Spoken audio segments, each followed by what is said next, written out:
Observa con detenimiento esta fotografía granulada, tomada apenas unas horas después de que el mundo se viniera abajo. A primera vista, es solo un paisaje de destrucción monocromática, vigas de acero retorcidas como alambres de papel, losas de concreto apiladas en una macabra lasaña de fracaso arquitectónico y una nube de polvo que parece no querer asentarse nunca, pero acerca tu mirada al cuadrante inferior izquierdo. Allí, casi invisible entre el gris del escombro y la desesperanza de la escena, hay un pequeño objeto rectangular, parcialmente aplastado, pero aún reconocible para el ojo entrenado. Es una incubadora, y junto a ella, un reloj de pulsera con la correa rota, cuyas manecillas se detuvieron para siempre a las 7:19 de la mañana. Esta imagen no es solo un registro de una catástrofe, es la puerta de entrada a un milagro que desafió a la ciencia, a la lógica y a la muerte misma. Antes de sumergirnos en la oscuridad de ese túnel, si sientes que la memoria de quienes resistieron merece ser preservada, te invito a darle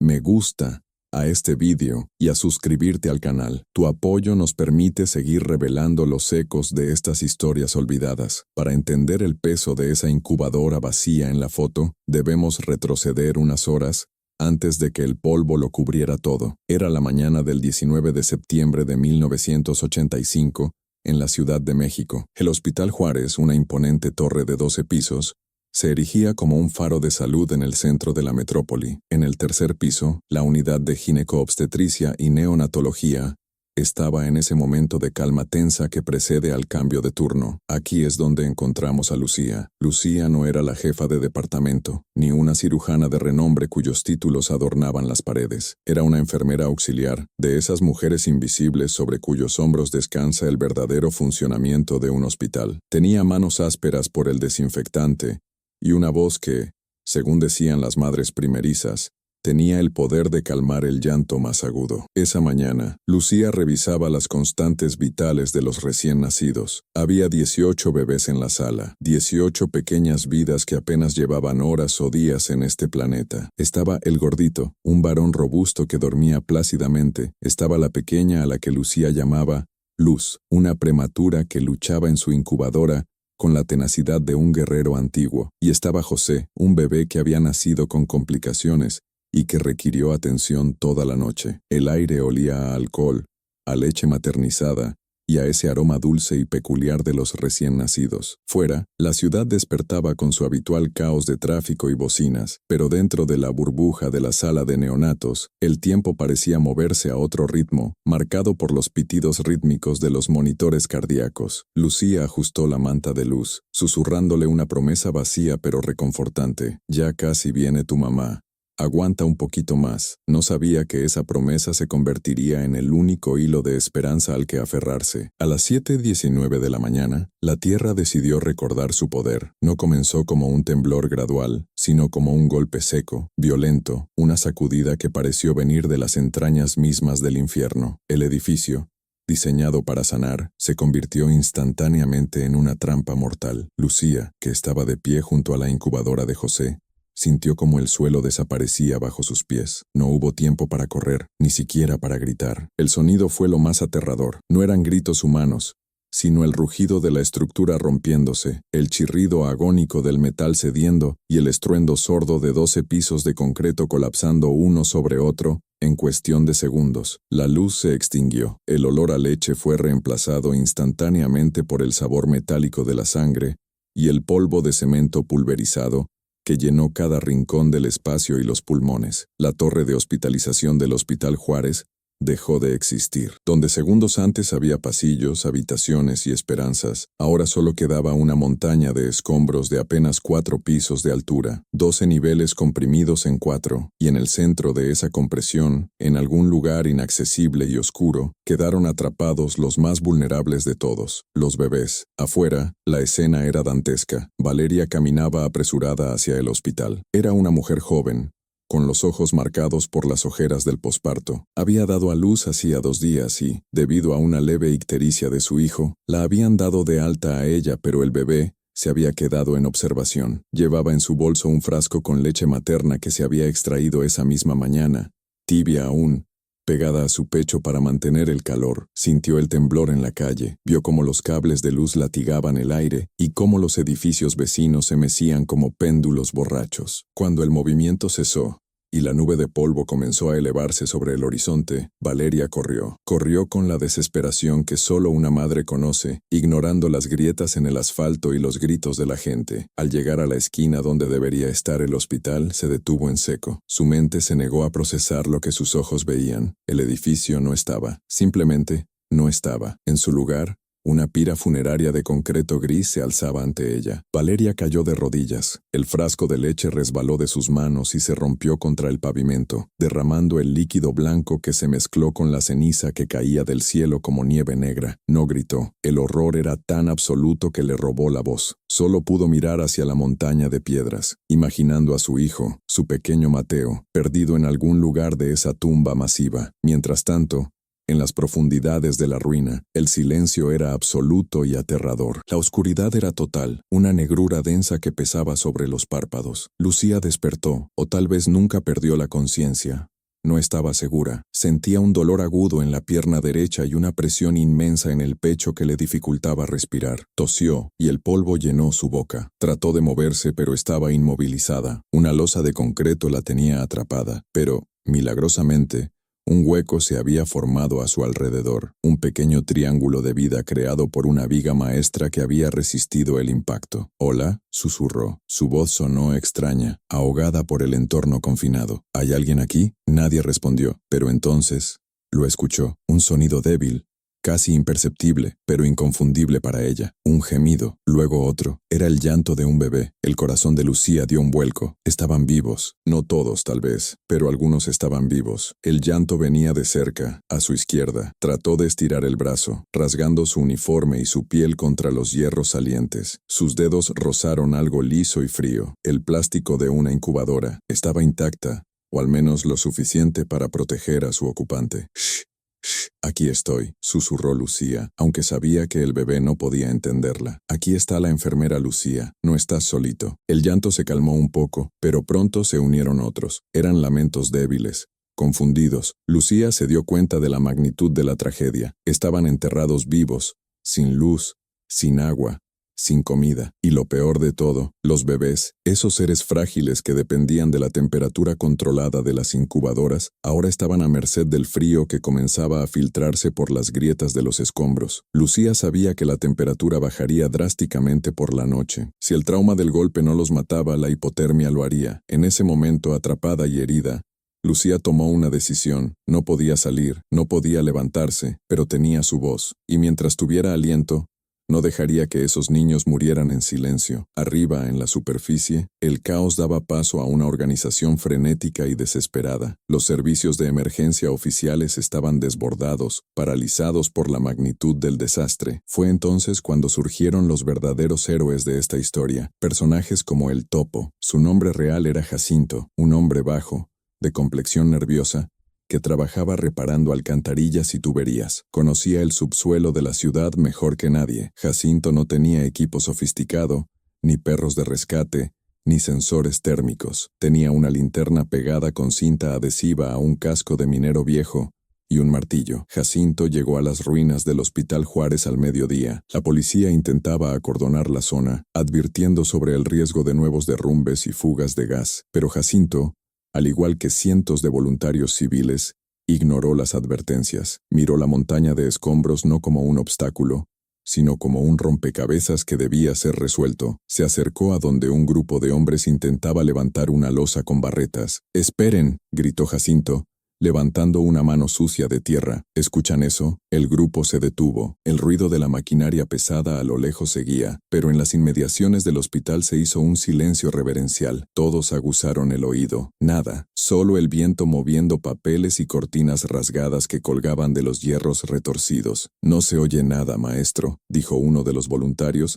secándose el sudor de la frente con el antebrazo. «No con los oídos», replicó Jacinto, acercándose a una grieta oscura entre dos losas enormes. Con las manos, Jacinto colocó la palma de su mano sobre una tubería de metal que sobresalía de la ruina, una arteria expuesta del edificio muerto. Cerró los ojos. Vibraciones, pequeños golpes rítmicos. Alguien, allá abajo, estaba golpeando metal contra metal. Hay gente viva, sentenció Jacinto abriendo los ojos con una determinación feroz, y están muy profundo. La noticia corrió como la pólvora entre la multitud. Valeria, que había permanecido sentada en la acera, con la mirada perdida, levantó la cabeza. La esperanza es un arma de doble filo. Puede mantenerte vivo o destruirte cuando se te arranca. Al escuchar que había supervivientes, se puso de pie. No podía acabar.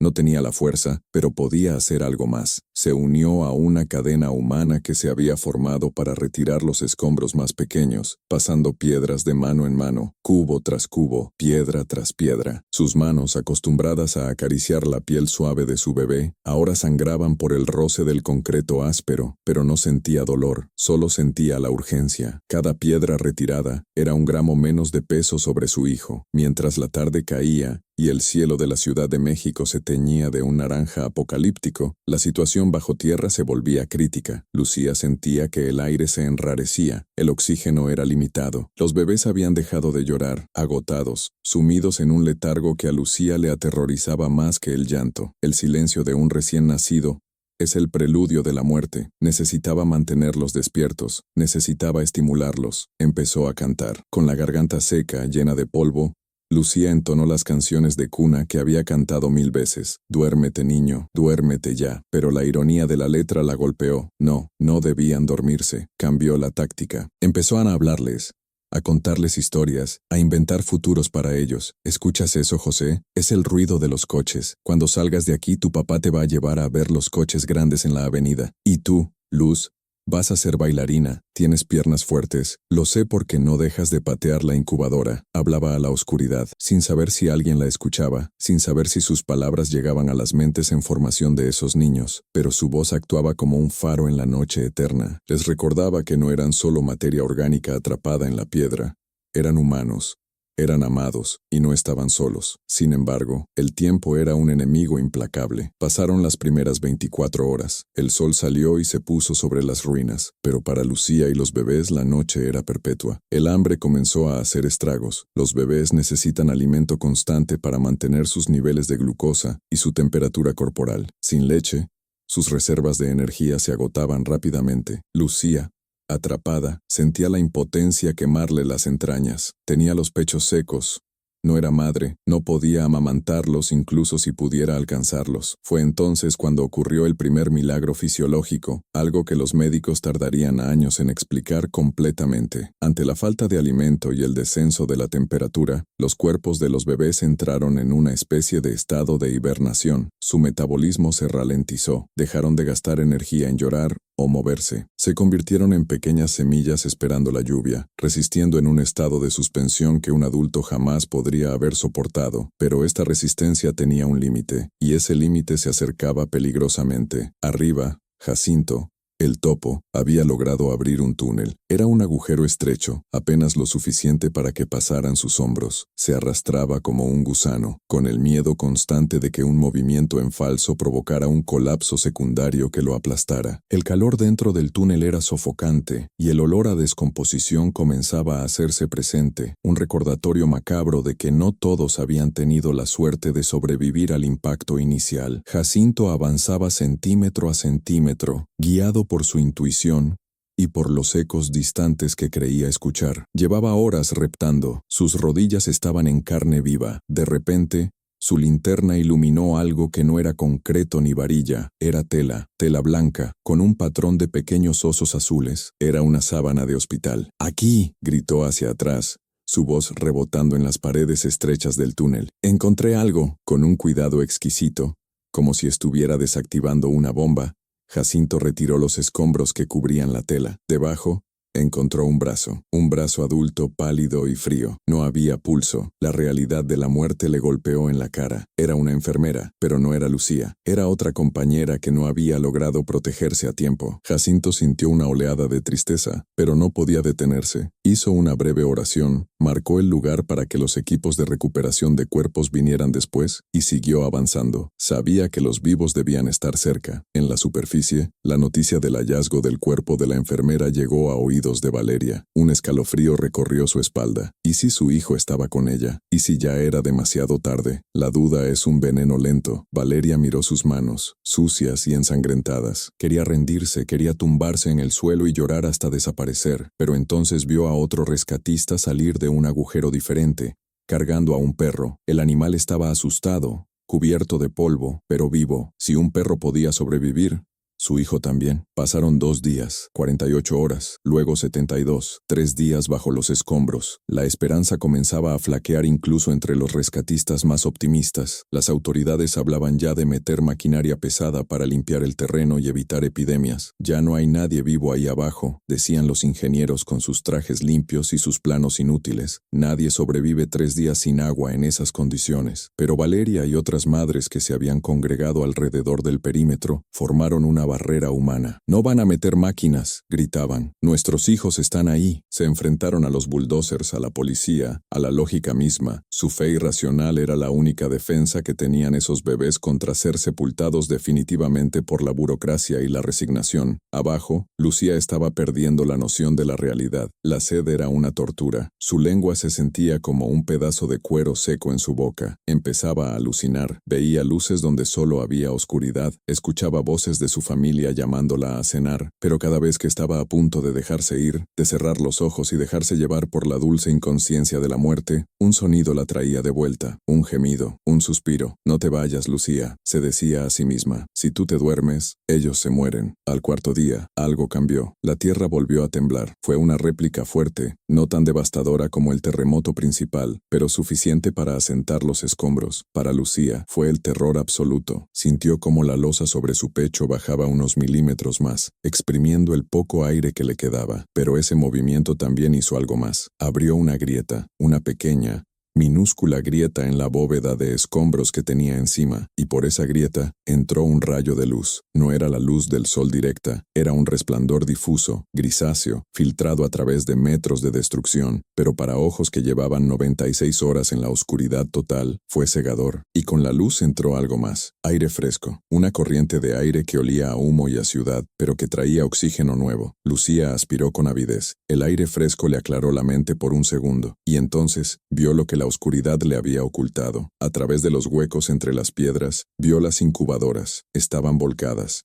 abolladas, cubiertas de polvo, pero ahí estaban, y dentro de una de ellas, vio una mano pequeña, del tamaño de una nuez, moviéndose lentamente. Estaban vivos. Increíblemente, imposiblemente estaban vivos. «Ayuda», intentó gritar Lucía, pero de su garganta solo salió un graznido. No tenía fuerza. Golpeó una piedra con su mano libre, pero el sonido era patético comparado con la inmensidad de la montaña que lo sepultaba. Necesitaba hacer más ruido. Buscó a tientas a su alrededor algo, lo que fuera. Sus dedos encontraron un trozo de metal suelto, quizás parte de una cama. Empezó a golpear. Clang, clang, clang. Era un sonido metálico, rítmico, desesperado. Arriba, Jacinto estaba a punto de salir del túnel para descansar. Llevaba 12 horas seguidas cavando. Estaba deshidratado y al borde del colapso. Pero entonces lo escuchó. No era su imaginación, no era el viento, era un patrón. 3 golpes, pausa, 3 golpes. Jacinto se paralizó, se quitó el casco y pegó la oreja a la tierra. Clang, clang, clang. Se giró hacia la boca del túnel y gritó con una fuerza que no sabía que tenía, una fuerza que electrizó a todos los presentes en la superficie,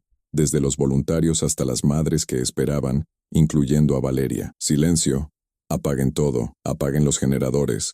Silencio, maldita sea». El mundo se detuvo. Los motores se apagaron. Las conversaciones cesaron. Miles de personas contuvieron la respiración al unísono. Y en ese silencio sagrado, desde las entrañas de la tierra, emergió el sonido de la vida resistiéndose a ser extinguida. Jacinto se volvió hacia la oscuridad del túnel, con lágrimas abriendo surcos en el polvo de su cara. «Voy por ustedes», susurró, y se lanzó de nuevo hacia el abismo. La carrera contra el tiempo había entrado en su fase final, pero lo que Jacinto y Lucía no sabían era que la parte más difícil no era encontrarlos, sino sacarlos de una estructura que pendía de un hilo, donde el simple peso de un hombre podía desencadenar el colapso final. Los bebés habían sobrevivido al terremoto, al hambre y al frío, pero ahora debían sobrevivir al rescate, y el destino, caprichoso y cruel, aún tenía una última prueba para ellos. El túnel no era un camino, era una garganta de piedra que intentaba tragar a quien se atreviera a entrar. Jacinto avanzaba con la lentitud de una raíz que busca agua, arrastrando su cuerpo por un conducto irregular formado por el azar de la destrucción. El aire allí dentro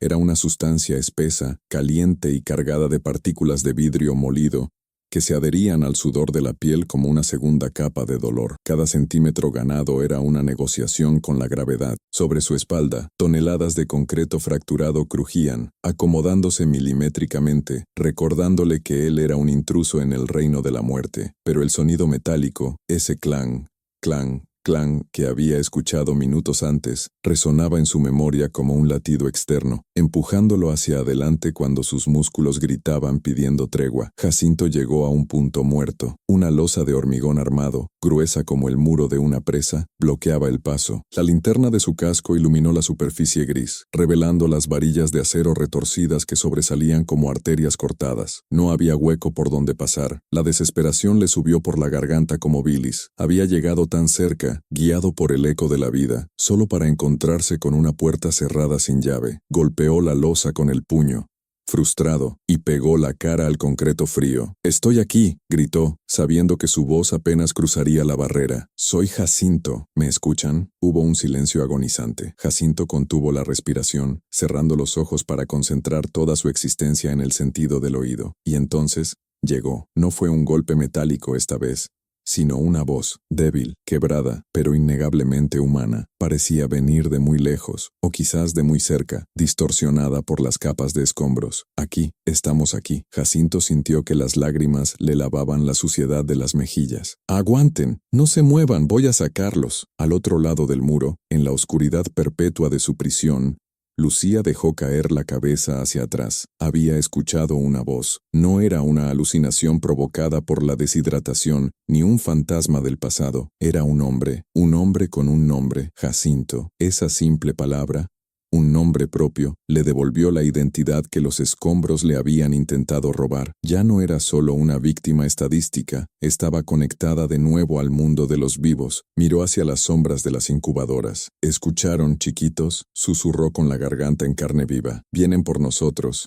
Ya vienen, pero la promesa de Jacinto se enfrentaba a una realidad física brutal. No podía romper esa losa a martillazos. Las vibraciones podrían provocar un derrumbe que aplastaría lo que quedaba de la cámara de aire. Necesitaba herramientas, necesitaba precisión de cirujano aplicada a la ingeniería del caos. Retrocedió por el túnel, reptando hacia la superficie con una velocidad que nacía de la urgencia. Cuando Jacinto emergió a la superficie, la escena había cambiado. La noche había caído nuevamente sobre la Ciudad de México, pero el lugar estaba iluminado por potentes reflectores que bañaban las ruinas con una luz blanca, casi quirúrgica, que hacía que las sombras fueran negras y nítidas. El silencio que había pedido antes se había transformado en un murmullo de expectación eléctrica. Cientos de ojos se posaron en él: bomberos, soldados, ingenieros y, lo más importante, las familias. Valeria estaba en primera fila, sostenida por otras madres que compartían su vigilia. Su rostro era una máscara de polvo y agotamiento, pero sus ojos ardían con una pregunta muda. Cuando vio salir a Jacinto cubierto de lodo gris, vio algo en su lenguaje corporal que no había visto en días: determinación,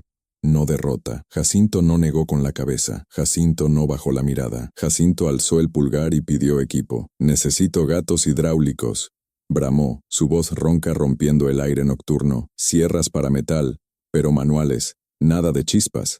Hay gas ahí abajo. Y oxígeno. Necesitamos mangueras de oxígeno ya». La multitud estalló en actividad. La confirmación de vida actuó como una inyección de adrenalina colectiva. Valeria sintió que las piernas le fallaban, pero esta vez de alivio. Se llevó las manos a la boca para ahogar un sollozo. Estaban vivos. Alguien estaba vivo. «Por favor, Dios, que sea Mateo», rezó, apretando contra su pecho el pañal de tela que llevaba consigo como talismán. «Que sea él, o que sea cualquiera, pero que salgan». La operación que siguió fue una danza de precisión agonizante. Jacinto volvió a entrar, esta vez acompañado por otro topo, un joven delgado apodado El Flaco, que cargaba las herramientas pesadas. Juntos, en el espacio confinado donde apenas podían girar la cabeza, comenzaron la tarea titánica de abrir una ventana en el muro. No podían usar sopletes por el riesgo de explosión. Tuvieron que usar sierras de arco, cortando las varillas de acero de 1 pulgada de grosor con la fuerza bruta de sus brazos. El calor era insoportable. El aire se agotaba. Se turnaban para cortar 5 minutos uno, 5 minutos el otro, mientras el sonido rítmico de la sierra, shart,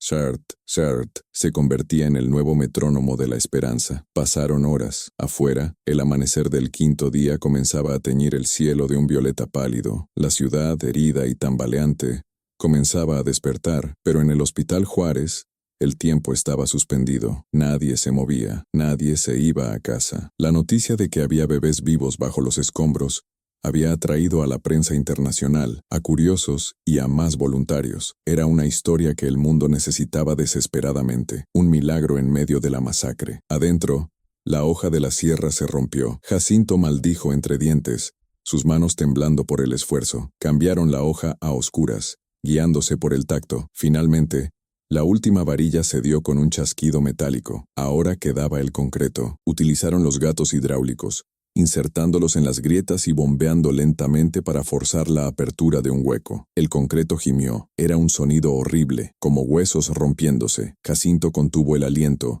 esperando el colapso, pero la estructura aguantó. Se abrió un boquete irregular de apenas 40 centímetros de diámetro, lo suficiente para un hombre delgado, lo suficiente para sacar un cuerpo pequeño. Jacinto se quitó el casco para poder pasar la cabeza. Encendió la linterna de mano y la introdujo por el agujero. El haz de luz cortó la oscuridad del otro lado, bailando sobre el polvo en suspensión, hasta que iluminó algo que le heló la sangre y al mismo tiempo hizo que su corazón se elevara. Era un ojo abierto.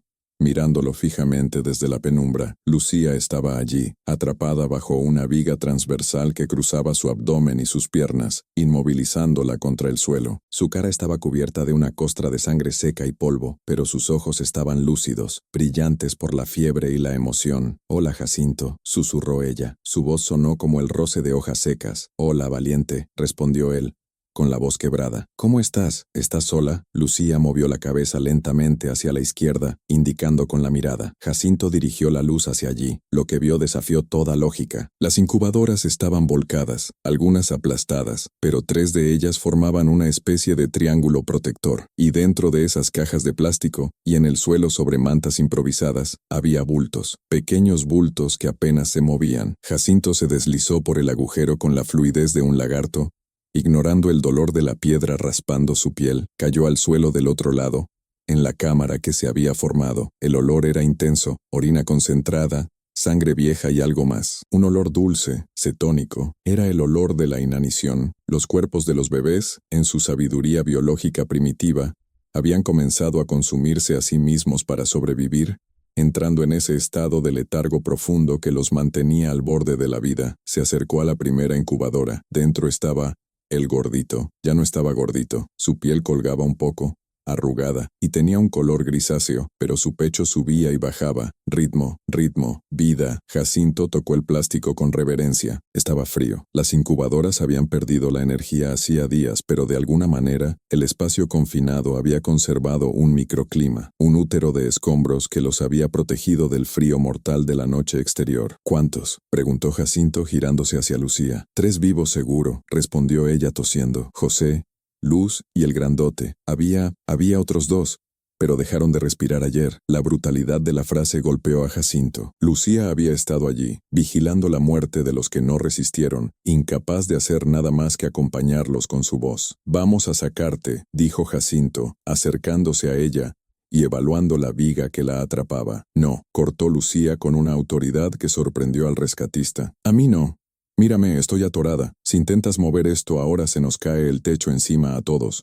Saca a los niños, saca a los bebés primero. Yo aguanto». Jacinto dudó. El protocolo decía que debía evaluar la estabilidad, pero su instinto le decía que Lucía tenía razón. Mover esa viga requería equipo pesado que no tenían allí, y cada minuto que pasaban allí era un minuto robado a la suerte. «Está bien», asintió Jacinto, tomando una decisión que le pesaría el resto de su vida. «Primero los niños, pero voy a volver por ti, te lo juro por mi madre». Lucía sonrió, una sonrisa débil que iluminó la catacumba. Lo sé, ahora vete. José está más débil. Llévatelo a él primero. Jacinto se acercó al bebé llamado José, con manos que solían manejar martillos y tuberías oxidadas. Ahora debía manipular la porcelana más frágil del universo. Lo levantó. El bebé pesaba menos que nada.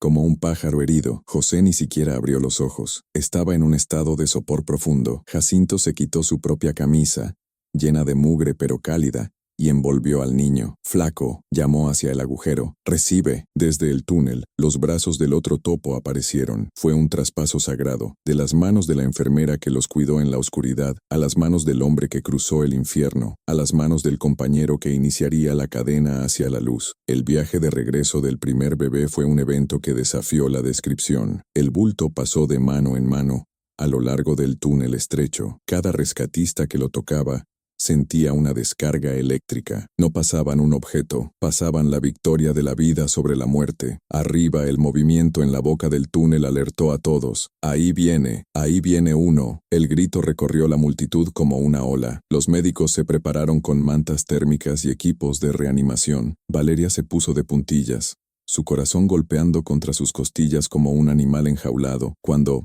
el flaco emergió, sucio, sangrando y llorando, con el pequeño paquete en brazos. El mundo se detuvo por segunda vez. No hubo aplausos, no hubo gritos de júbilo inmediatos, hubo un suspiro colectivo, un asombro reverencial. Era un bebé vivo sacado de una tumba de 7 pisos. Los médicos corrieron, tomaron al niño, signos vitales débiles, hipotermia severa, deshidratación crítica, pero vivo, gritó el doctor jefe. Fue entonces cuando la presa se rompió. La gente gritó, lloró, se abrazó. Valeria miró el bulto mientras pasaba rápido hacia la ambulancia. No pudo verle la cara. No sabía si era Mateo, pero sabía que el milagro era real, y si uno había salido, otros podían hacerlo. Abajo, Jacinto no tenía tiempo para celebraciones. Volvió por Luz. La niña prematura era tan pequeña que cabía en la palma de su mano. Lucía le advirtió, cuidado con su cabeza, es una guerrera, pero es de cristal. Jacinto la envolvió con el forro de su casco, lo único suave que le quedaba, uno por uno, metro por metro. El proceso era lento, tortuoso. Cada vez que Jacinto volvía a entrar en la cámara, la estructura gemía. El polvo caía del techo como arena en un reloj que se estaba quedando sin tiempo. La tierra no estaba contenta con que le robaran sus presas. Cuando sacaron al tercer bebé, el gordito, habían pasado 4 horas más. El sol ya estaba alto, implacable. Lucía estaba cada vez más pálida. Había dado sus últimas reservas de energía para guiar a Jacinto,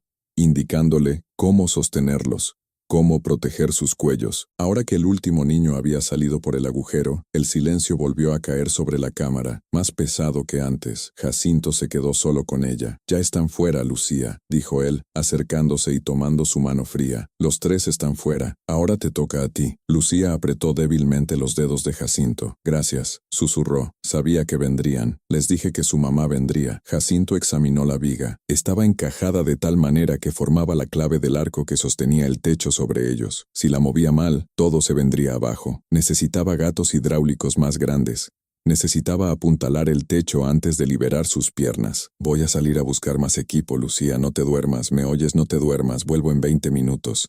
Aguanta 20 minutos más. Aquí te espero, dijo ella cerrando los ojos. No me voy a ir a ningún lado. Jacinto salió del agujero, reptando hacia la salida con una mezcla de triunfo y terror. Había salvado a los niños. Sí, los niños del milagro, como ya los llamaban en las noticias de la radio que sonaban en los campamentos. Pero la guardiana del milagro seguía atrapada. Al llegar a la superficie, la escena era de euforia contenida. Las ambulancias partían a toda velocidad con sus sirenas aullando, llevando a los pequeños supervivientes hacia el hospital infantil. Valeria, tras confirmar que uno de los rescatados era efectivamente Mateo, reconocido por una pequeña marca de nacimiento en el lóbulo de la oreja, había colapsado en un llanto histérico de felicidad, subiéndose a una de las ambulancias. Pero Jacinto no miró las ambulancias, miró al cielo. Nubes negras se estaban formando. Lluvia. Si llovía, El peso del agua sobre los escombros aumentaría la inestabilidad, y peor aún, sintió algo bajo sus pies. Era leve, casi imperceptible para alguien que no viviera pegado al suelo. Una vibración, una réplica. «¡Cuidado!», gritó alguien cerca del sismógrafo portátil instalado por los ingenieros de la UNAM. Movimiento sísmico detectado. La tierra se sacudió. No fue un terremoto devastador, apenas un asentamiento de las placas tectónicas que seguían nerviosas tras la ruptura principal. Pero para el castillo de naipes, que era el Hospital Juárez, fue suficiente. Un estruendo sordo emergió del agujero por donde Jacinto acababa de salir. Una nube de polvo gris, densa y violenta, fue expulsada hacia afuera como el aliento de un dragón enfurecido. El túnel que Jacinto había usado durante las últimas 12 horas colapsó en varios tramos. «¡Lucía!»,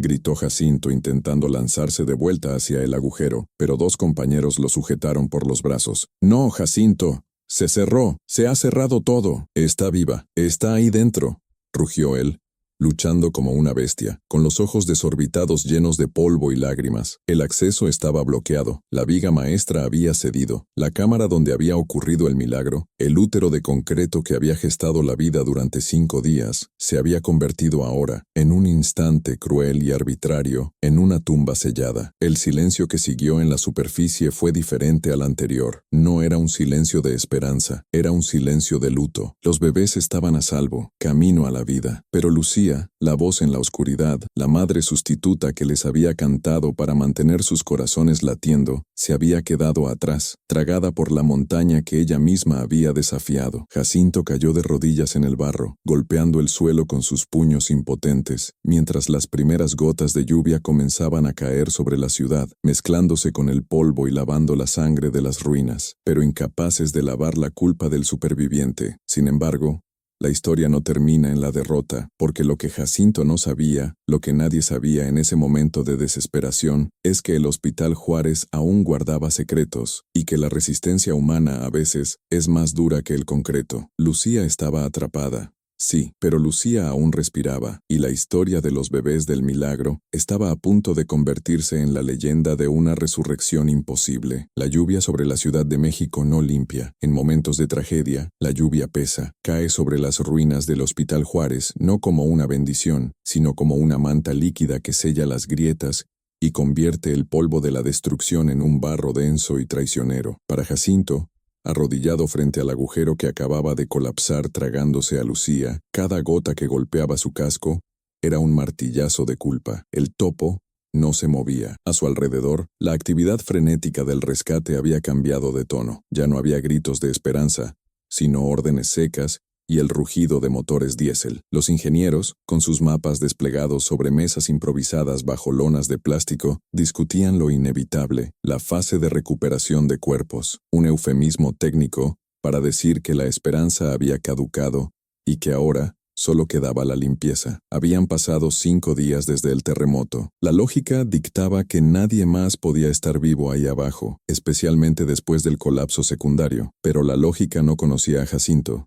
Y ciertamente no conocía a Lucía. Mientras tanto, a unos kilómetros de allí, en la unidad de cuidados intensivos del hospital infantil, ocurría otro tipo de batalla, una librada en silencio y bajo luces fluorescentes. Los 3 bebés rescatados, Mateo, Luz y el gordito, ahora identificado provisionalmente como Carlos, yacían en incubadoras de alta tecnología, rodeados de cables y monitores que dibujaban líneas verdes y rítmicas. Eran los niños del milagro, las celebridades involuntarias de una nación de luto. Los médicos los observaban con una mezcla de fascinación científica y reverencia religiosa. ¿Cómo era posible? ¿Cómo habían sobrevivido esos cuerpos minúsculos, con reservas de grasa casi inexistentes, sin agua y sin alimento durante más de 100 horas? El jefe de neonatología explicaba a la prensa, con voz cansada pero maravillada, la teoría de la hibernación traumática. Ante la falta de estímulos y la bajada de temperatura, los bebés habían entrado en una especie de letargo biológico, reduciendo sus funciones vitales al mínimo absoluto, consumiendo sus propias reservas con una eficiencia que un adulto jamás podría replicar. Pero Valeria, sentada junto a la incubadora de Mateo, sabía que había algo más que biología. Acariciaba el cristal estéril con la yema de los dedos, observando el pecho de su hijo subir y bajar. Mateo tenía rasguños en la piel y estaba deshidratado, pero estaba vivo, y en sus sueños intermitentes Valeria Creía escuchar una voz de mujer cantando. No era su propia voz, era un eco, una resonancia que su hijo había traído consigo desde la oscuridad. Gracias, susurraba Valeria al aire vacío de la sala de hospital. Quien quiera que seas, gracias. De vuelta en la zona cero, el sexto día amaneció con una luz gris y fría. La maquinaria pesada había comenzado a llegar. Las grúas monstruosas y los bulldozers amarillos se alineaban como bestias prehistóricas, listas para devorar los restos del edificio. Jacinto seguía allí. No había dormido. Sus ojos estaban inyectados en sangre. Su ropa era una costra de suciedad endurecida. Se negaba a abandonar el sitio del colapso. Había intentado cavar con las manos, con palas, con cucharas si hubiera sido necesario, pero el hormigón compactado por la lluvia era impenetrable. «Jacinto, vete a casa», le dijo el comandante de los bomberos poniéndole una mano en el hombro. «Ya hiciste más que nadie. Sacaste a 3. Eso es suficiente para el cielo. Ella me está esperando», murmuró Jacinto, con la mirada fija en una varilla de acero que sobresalía del lodo. «Le prometí que volvería en 20 minutos. Ya pasaron 24 horas. La insistencia de Jacinto, esa locura del rescatista que se niega a aceptar la muerte, forzó una última concesión. El comandante le dio 12 horas más antes de meter las máquinas. 12 horas, Jacinto, ni un minuto más.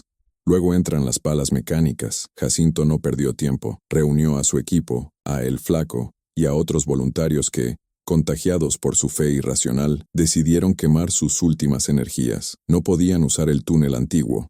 Estaba destruido. Tuvieron que atacar la montaña desde otro ángulo, guiándose por la memoria espacial de Jacinto y por una intuición casi sobrenatural. Trabajaron bajo la lluvia, resbalando, cortándose, ignorando el hambre y el agotamiento. Era una operación quirúrgica en un cadáver de concreto. Llegó el séptimo día, el día bíblico del descanso, pero en el Hospital Juárez no hubo descanso. La mañana del séptimo día marcó el límite de la resistencia humana. Los voluntarios caían desmayados. Jacinto apenas podía sostener el martillo. Pero entonces, al mover una losa triangular que parecía formar parte del techo de la antigua sala de neonatos, vieron algo. No era un hueco, era un espacio comprimido, una burbuja de aire que había resistido milagrosamente el segundo derrumbe, gracias a la posición de la viga maestra. «Luz», pidió Jacinto con la voz rota. Iluminaron el interior. El silencio se hizo absoluto, más pesado que las toneladas de escombros sobre sus cabezas. Allí estaba Lucía. No estaba atrapada como la última vez. El segundo derrumbe había movido la estructura. Estaba recostada sobre su lado derecho, en posición fetal, pero lo que rompió el corazón de los hombres curtidos que miraban no fue ver su cuerpo sin vida, porque Lucía ya no respiraba, sino ver cómo estaba. Sus brazos no estaban protegiendo su propia cabeza. Sus brazos estaban extendidos hacia adelante, formando un arco, un escudo humano sobre un espacio vacío en el suelo. Había muerto protegiendo el lugar donde, horas antes, habían estado las incubadoras. Incluso en el momento final, cuando el techo se vino abajo, su instinto no fue salvarse, sino cubrir a los niños que ya no estaban allí. Su último acto en este mundo fue un abrazo de protección a la nada, un gesto de amor maternal congelado en el tiempo. Jacinto bajó al hueco. No lloró. El dolor era demasiado grande para las lágrimas. Se acercó al cuerpo de la enfermera. Estaba fría,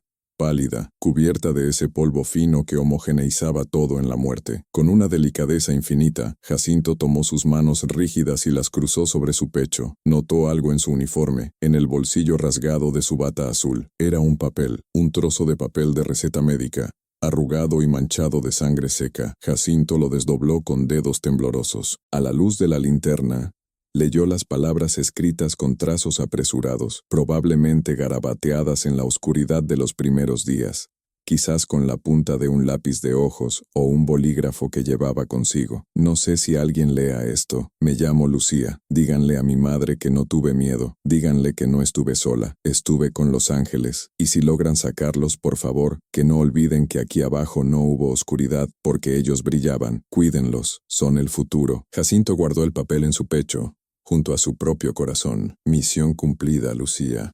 susurró. Están a salvo. Todos brillan. La extracción del cuerpo de Lucía fue un acto solemne. Cuando los rescatistas salieron a la superficie cargando la camilla, el ruido de la maquinaria se detuvo. No hubo necesidad de pedir silencio. Los soldados se quitaron los cascos. Las madres que aún esperaban noticias de otros desaparecidos se santiguaron. Valeria, que había regresado al sitio al enterarse de que habían encontrado a la enfermera, se abrió paso entre la multitud. Cuando la camilla pasó a su lado, Valeria colocó una mano sobre la manta que cubría el cuerpo. Gracias, repitió, y esta vez sintió que la escuchaban. Tu vida por la de él, nunca lo olvidaremos. La noticia del hallazgo del cuerpo de la enfermera y su nota póstuma recorrió el país. Lucía se convirtió en el rostro de los héroes anónimos, de aquellos que no salieron en las fotos de los periódicos levantando el puño en señal de victoria, sino que se quedaron abajo para sostener los cimientos de la esperanza. Pero el milagro no terminó con la muerte. La verdadera resonancia de esta historia se reveló con el tiempo. Los bebés,